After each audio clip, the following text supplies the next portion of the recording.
साथियों नमस्ते, जय हिंद, वंदे मातरम।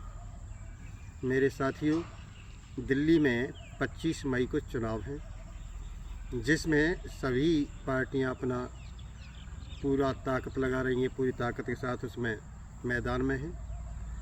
और एक और ख़ास बात मैं आपको बताना चाहता हूं, आम आदमी पार्टी जिसने कभी पहले शीला दीक्षित के नाम ले लेकर के नारे लगाए थे और कांग्रेस के अगेंस्ट जो है पूरी तरह से थी कि शीला को जेल में डाल देंगे और इतने घोटाले इन्होंने किए हैं, आज वही आम आदमी पार्टी कांग्रेस के साथ गठबंधन करके 7 लोकसभा सीटों पर दिल्ली में इलेक्शन लड़ रही है। ये वही आम आदमी पार्टी है जो कभी ये नारे लगाए जाते थे कि अभी तो शीला हारी है और मोदी तेरी बारी है। वही आम आदमी पार्टी अब कांग्रेस पार्टी की गोद में जा कर के बैठ गई है। अब उसे उसमें कोई भी दोष दिखाई नहीं देता। मेरे साथियों, कई बार इसने वायदे किए और जितने वायदे किए इसने कितने पूरे किए ये मैं आपको बताना चाहता हूँ।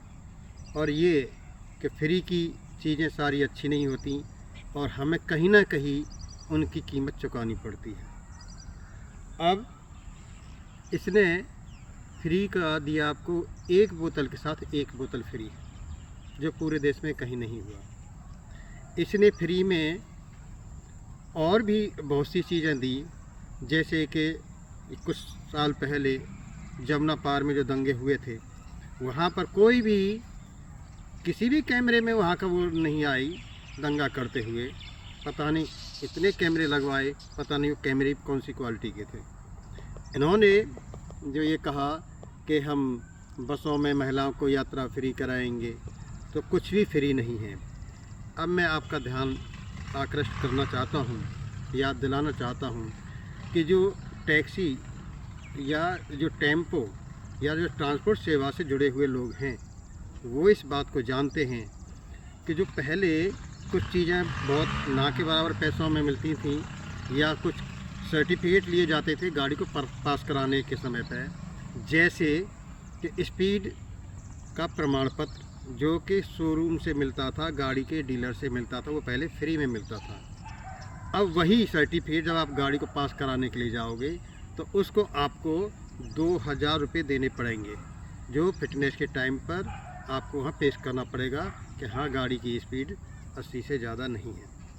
साथियों, अब यहाँ पर आज वही पार्टी जो देशभक्ति का नारा देती थी, आज वही पार्टी कांग्रेस के साथ है और उन लोगों के साथ है, उन लोगों के साथ मीटिंग कर रही है जो जेएनयू में खड़े होकर के नारा लगाते थे कि भारत तेरे टुकड़े होंगे इंशा अल्लाह इंशा अल्लाह। आज वही पार्टी जिसने सेना के शौर्य पर सवाल उठाए थे, सर्जिकल स्ट्राइक के सबूत मांगे थे, आज वही पार्टी एक दूसरे के से हाथ मिला करके, एक दूसरे के साथ कंधे से कंधा मिला करके, और उनका एक ही मकसद है, सिर्फ बीजेपी को हराना। उनका इस बात से कोई मतलब नहीं है कि मौजूदा बीजेपी गवर्नमेंट ने देश का मान सम्मान इंटरनेशनल लेवल पर कितना बढ़ाया है। ये वही गवर्नमेंट है कांग्रेस जिसके मंत्री डिफेंस मिनिस्टर होते थे AK एंटनी, जिन्होंने कहा कि हिंदुस्तान राफेल तो क्या एक हेलीकॉप्टर भी नहीं खरीद सकता। मेरे साथियों, गवर्नमेंट बदल गई, देश वही, संसाधन वही, लेकिन हम और आप क्या देखते हैं कि राफेल भी आ गए, S-400 सिस्टम भी आ गया और ये अपनी अपनी जगह पर तैनात भी हो गए। तो अब समझने वाली बात यह है कि देश वही, सिर्फ सरकार बदली, तो आखिर पहले ये पैसा जाता कहाँ था।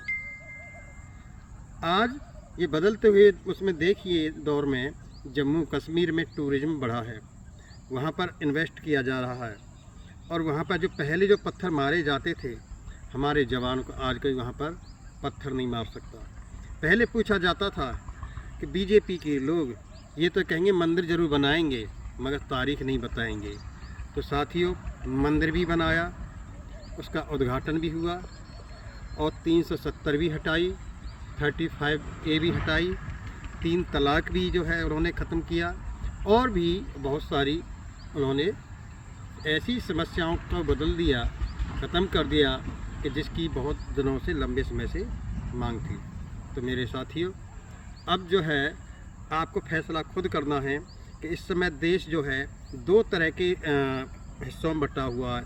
एक तरफ हैं देशभक्त लोग, एक तरफ हैं देशद्रोही लोग, और हमारे से बीजेपी गवर्नमेंट को हराने के लिए चाहता है। चाइना भी नहीं चाहता बीजेपी गवर्नमेंट आए हिंदुस्तान में, पाकिस्तान भी नहीं चाहता, कनाडा भी नहीं चाहता, यहाँ तक कि अमेरिका के कुछ लोग भी नहीं चाहते कि हिंदुस्तान में मोदी जी की गवर्नमेंट बने, बीजेपी की गवर्नमेंट बने। तो साथियों, अब आपको सोचना है कि आपको देशद्रोहियों का साथ देना है या देशभक्तों का साथ देना है।